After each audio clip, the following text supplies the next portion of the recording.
Israel seized the ship carrying humanitarian aid to Gaza. How should the U.S. respond? So 39% suspend all U.S. aid to Israel until it ends the war in Gaza, followed by continue to unconditionally support Israel in this war. Tell Israel to release the ship came in third. So with that, let me see if there's anything else, any comments, because we're going to switch gears from Gaza and Israel. By the way, over the next few weeks, we're going to have a full episode on Gaza, Israel. We have an expert coming on. We hope to have a couple of local experts, but this is a nationally renowned person that's going to be coming on the show to discuss somebody, an American woman who has been to that part of the world. We've invited, by the way, several local folks, rabbis included, to discuss the Israeli perspective, and we hope to have somebody that is pro-Zionist to come on the show to discuss, why is Israel justified. So if you have any recommendations, please reach out to Paul Marshall. What do you think about the split between President Trump and Elon Musk? Is that coming? Musk was right when he called Trump's big, beautiful bill a disgusting abomination. That's almost 54% of you, followed by dropping off substantially to they will quickly make up and be back on the same team. And no opinion. As third, what is the right deportation policy for the United States? And I'm going to come back to this because we got a couple of items that Bill wants to cover on Fresno Unified. What is the right policy to deport people? Deport only undocumented immigrants who've committed violent crimes was 51%, followed closely by deport all undocumented immigrants, which is interesting. We're going to be talking about that and the ramifications, pluses and minuses of that. Okay, we're going to come back to that. Let me see if there's any comments to deal with everything else before we get into the other issues. Fresno Unified versus Long Beach Unified. Fresno Unified has twice as many administrators, lower test scores than its peer district.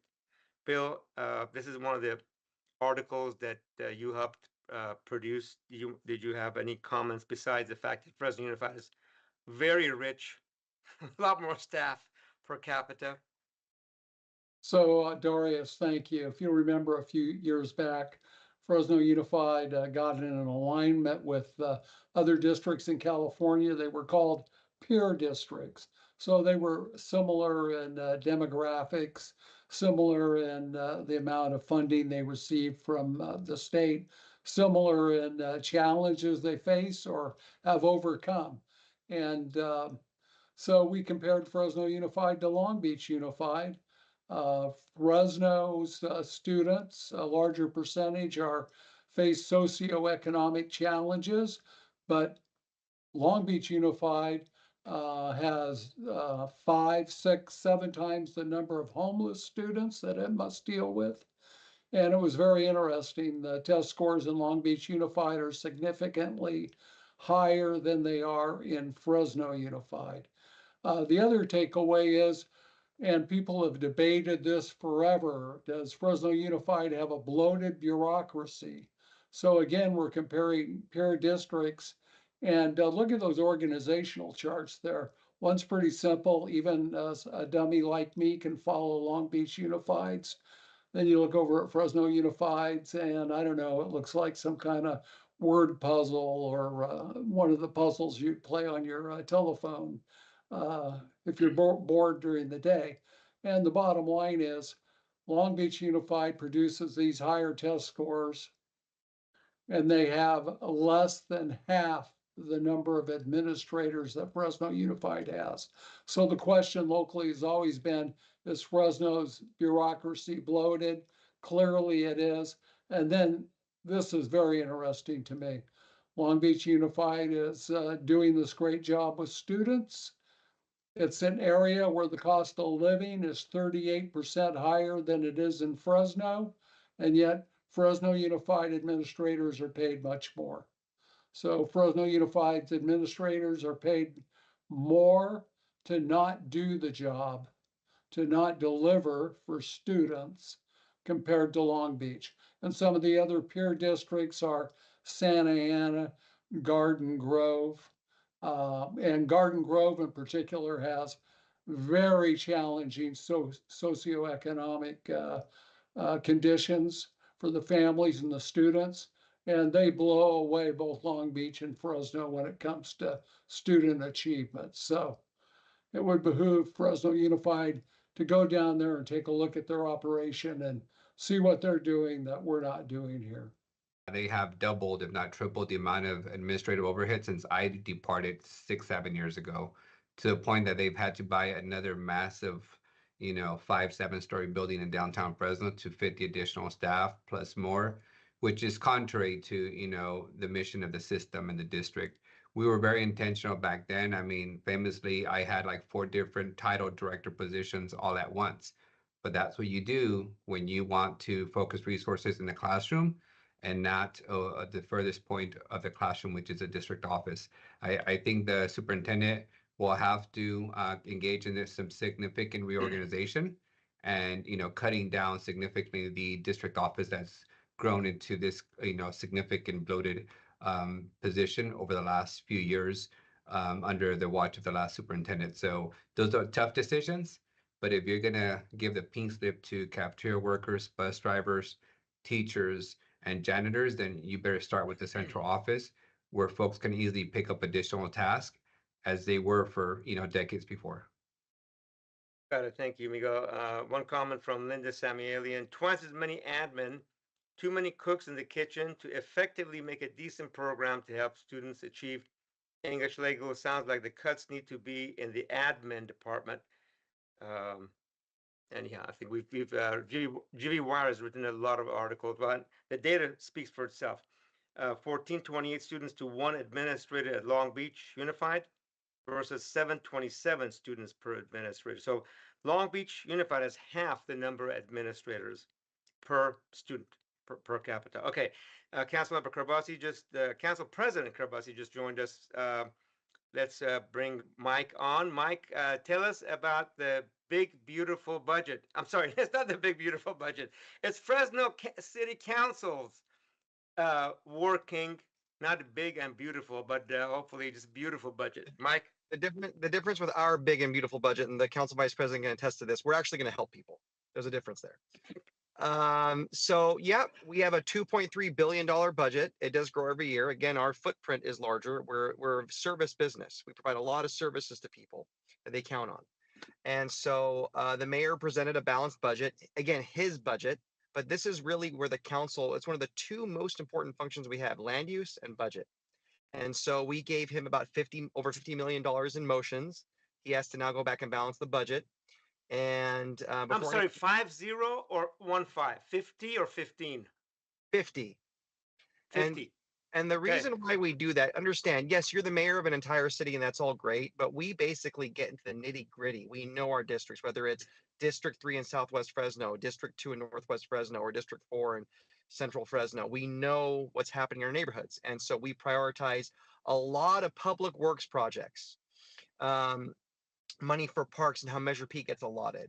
So this is really our time to set our annual priorities. Council Vice President, do you have any thoughts on that? No, I would agree with you. I think we're very intentional in our budget to make sure that we actually kept the same level of service to the general public, whether it's police or fire. We added some resources there. We added a lot more resources for parks and recreational, even trees. We're going to trim more trees than we have in the past in our city's history, all while having a record level of reserve funds for a safety net, looking at potentially borrowing because we have the best credit score in our city's history, and having it all balance out. So I thank the council president for making sure that we controlled our fundamental fiduciary responsibility of the budget. Mayor makes recommendations, and then we make the final adjustments. So I think this year we kept it to around 60 or 70 changes to the budget, which is, still significant, but it clearly has a fingerprint of the council. which is our fiduciary duty. Yeah, we did try to be sensitive to the fact that we understand we don't have those one-time dollars, but we still have that responsibility as much today as we did a year ago, 2 years ago, 5 years ago. And I'll reiterate something that the city manager said. I don't know if it was last year or the year before. She said it a few times. This is the most active council she's ever seen, that where we get into the nitty-gritty. We sort of micromanage. We don't just rubber stamp things. And I took it as a compliment when she says that kind of a thing, because she's been around for a couple administrations. And so you're going to see a lot happen over the next week, and next potentially Tuesday, we're going to get a budget reconciliation sheet to see what the mayor put in. But if we don't like it, we have every right and ability to say, hey, this is not working for us, and we're going to go out there and in the public and debate this thing and make a budget that we can all stand by.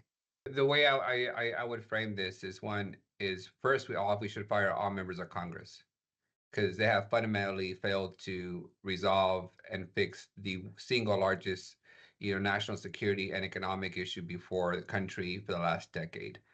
They pick up a paycheck every month, and only Congress has the ability to actually fix this, outdated immigration system. Secondly, as a first generation immigrant who came to this country illegally when I was 2 years old, and received legal status through the Ronald Reagan amnesty legislation, and now a citizen, I can tell you that when you establish a legal pathway for the undocumented population, they would adhere to it, and they will follow that process.